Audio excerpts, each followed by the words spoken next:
ഹൈദരാബാദി ബിരിയാണി ഉണ്ടാക്കാം. അതിനുവേണ്ടി ആദ്യം ഒരു 3 സവാള ഒന്ന് ഫ്രൈ ചെയ്തെടുക്കാം.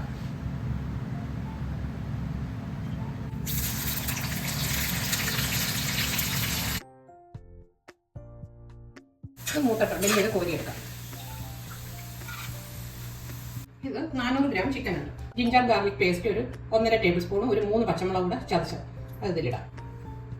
1 ടേബിൾ സ്പൂൺ മല്ലിപ്പൊടി, 1 ടേബിൾ സ്പൂൺ മുളക് പൊടി, 1/4 ടീസ്പൂൺ മഞ്ഞൾപ്പൊടി, 1/2 ടീസ്പൂൺ ഗരം മസാല പൗഡർ അത് ഇതിൽ ചേർക്കാം. വറുത്ത് വെച്ച ഈ ഉള്ളി മൂപ്പിച്ച് സവാള മൂപ്പിച്ചതിന്റെ പകുതി ഇടാം. മല്ലിയിലയും പുതിനയിലയും, ഉപ്പ് ആവശ്യത്തിന്, 1/2 കപ്പ് തൈര്.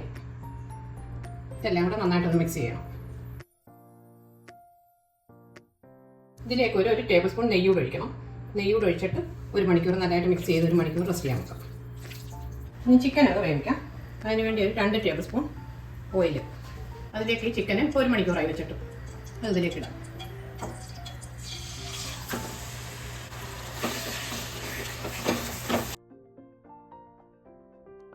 ഒരു മീഡിയം ഫ്ലെയിമിൽ ഒന്ന് കുക്ക് ചെയ്തെടുക്കാം. ഒരു 75% വേകണം. ഇനി അരി വേവിക്കാം. ആവശ്യത്തിന് ഉപ്പ്. ഇത് കറുവാപ്പട്ട, 3 ഗ്രാമ്പൂ, 2 ഏലക്ക, ബേ ലീവ്സ് ഇത്രയിടാം ഇതിലേക്ക്.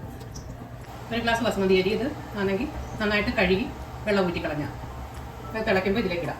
വെള്ളം നല്ലപോലെ തിളച്ചിട്ടുണ്ട്. അതിലേക്ക് ഈ അരി ഇടാം, കഴുകി വെച്ചിരുന്നത്. അങ്ങനെ നല്ലപോലെ ഒന്ന് തിളച്ചിട്ട് മീഡിയം ഫ്ലെയിമിലിട്ടൊരു നന്നായിട്ടൊന്ന് വേകണ്ട, ഒരു 70-75% വെന്താൽ മതി. അരി ഇത് വെന്തിട്ടുണ്ട്. ഇത് വെന്ത പോയില്ല, എന്നാലും ഒരു 80% വെന്തിട്ടുണ്ട്. ഇനി ഇത് ഊറ്റാം. ചിക്കനും ഇത് വെന്തിട്ടുണ്ട്. ഇനി നമുക്ക് ദം ചെയ്യാം. അതിനുവേണ്ടി ഒരു പാത്രം ഇടാം.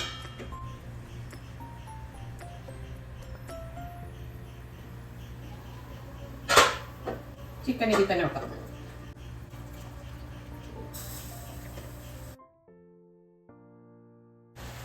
ഇതിലേക്ക് കുറച്ച് മഞ്ഞൾപ്പൊടി വെള്ളത്തിൽ കലക്കി എടുത്തത്, അല്ലെങ്കിൽ സാഫ്രോൺ ആണെങ്കിൽ പാലിൽ കലക്കി ഒഴിക്കാം. നെയ്യ്, പുതിനയില, മല്ലിയില, സവാള വറുത്തത്, കാഷ്നട്ടും കിസ്മിസും കൂടെ ഫ്രൈ ചെയ്തത്. ഒരു പാത്രം വെച്ച് അടയ്ക്കാം. ഒരു പാത്രത്തിൽ വെള്ളം ഒഴിച്ച് ഇങ്ങനെ ഇത് വെക്കാം, അല്ലെങ്കിൽ ഒരു അലൂമിനിയം ഫോയിൽ വെച്ച് കവർ ചെയ്ത് വെക്കാം. ഇനി ഒരു 20 മിനിറ്റ് ചെറിയ ഫ്ലെയിമിൽ ഇരിക്കട്ടെ. 20 മിനിറ്റായി ഇത് വെച്ചിട്ട് ദം ചെയ്യാൻ വെച്ചിട്ട് ഇനി ഇതൊന്ന് എടുത്ത് നോക്കാം.